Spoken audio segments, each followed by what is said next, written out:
افغانستان ایک ایسی سرزمین ہے جہاں اقتدار بار بار بدلتا رہا۔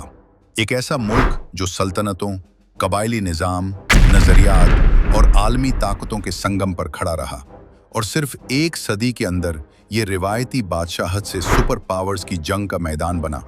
پھر اسلامی امارت، پھر مغرب کی حمایت یافتہ جمہوریہ، اور دوبارہ طالبان کی حکومت میں تبدیل ہو گیا۔ یہ کہانی ہے اقتدار کی تبدیلیوں کی، بادشاہوں کے عروج و زوال کی، نظریات کے ٹکراؤ کی، اور اس حقیقت کی کہ افغانستان جدید تاریخ کے سب سے غیر مستحکم ممالک میں کیوں شمار ہوتا ہے۔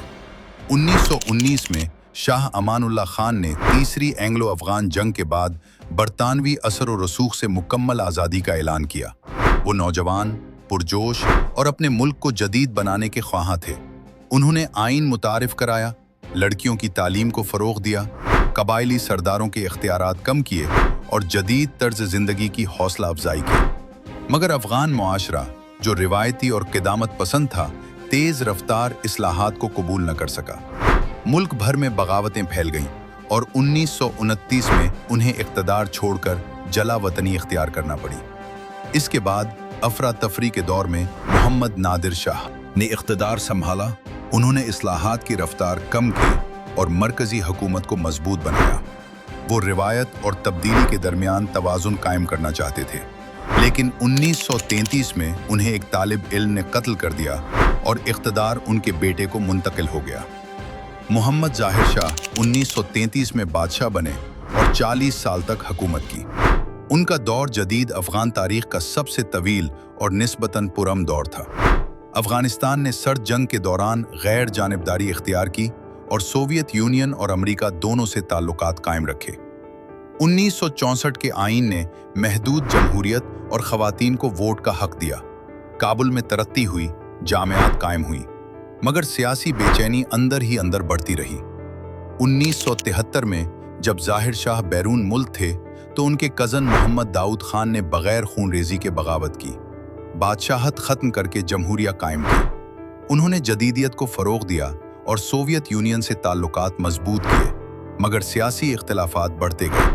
1978 میں سور انقلاب کے دوران کمیونسٹ افسران نے انہیں قتل کر دیا۔ کمیونسٹ دور کا آغاز نور محمد تیراکی سے ہوا۔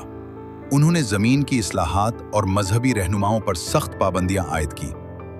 دیہی علاقوں میں شدید مزاحمت شروع ہو گئی۔ اندرونی کشمکش میں انہیں حفیظ اللہ امین نے قتل کر دیا۔ امین کی حکومت چند ماہ ہی چل سکی۔ دسمبر 1979 میں سوویت یونین نے افغانستان پر حملہ کیا اور امین کو بھی ہلاک کر دیا۔ ببرک کارمل کو سوویت حمایت سے اقتدار دیا گیا۔ افغانستان سرد جنگ کا مرکزی محاذ بن گیا۔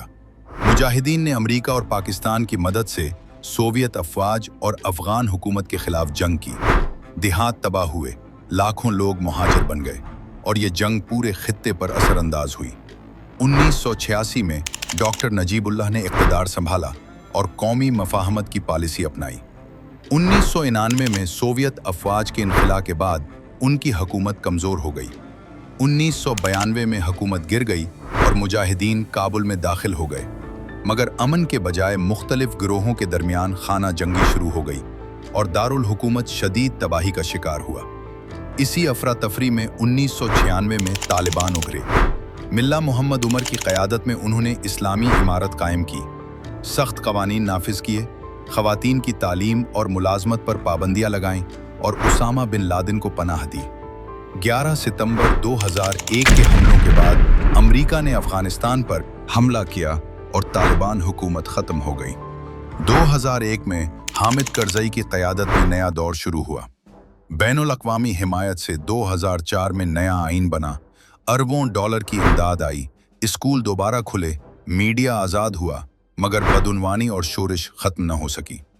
2014 میں اشرف غنی صدر بنے، متنازع انتخابات اور طاقت کی تقسیم کے معاہدے کے بعد حکومت بنی۔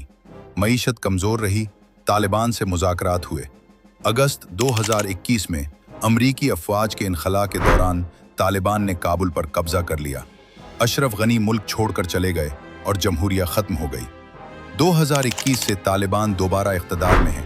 حبت اللہ اخونزادہ کی قیادت میں اسلامی امارت قائم ہے۔ عالمی سطح پر محدود سفارتی قبولیت معاشی مشکلات اور خصوصاً خواتین کی تعلیم سے متعلق سخت پالیسیوں نے عالمی توجہ حاصل کی ہے۔ ایک صدی میں افغانستان نے بادشاہت، جمہوریت، کمیونزم، خانہ جنگی، امارت اور دوبارہ جمہوریت اور پھر امارت کا سفر طے کیا۔ ہر تبدیلی امید لے کر آئی، مگر ہر دور اپنے ساتھ نئے چیلنج بھی لایا۔ اگر آپ کو یہ ڈاکیومنٹری معلوماتی اور متاثر کن لگی ہو تو ویڈیو کو لائک کریں، چینل کو سبسکرائب کریں اور اسے شیئر کریں، تاکہ زیادہ لوگ افغانستان کی پیچیدہ تاریخ کو سمجھ سکیں۔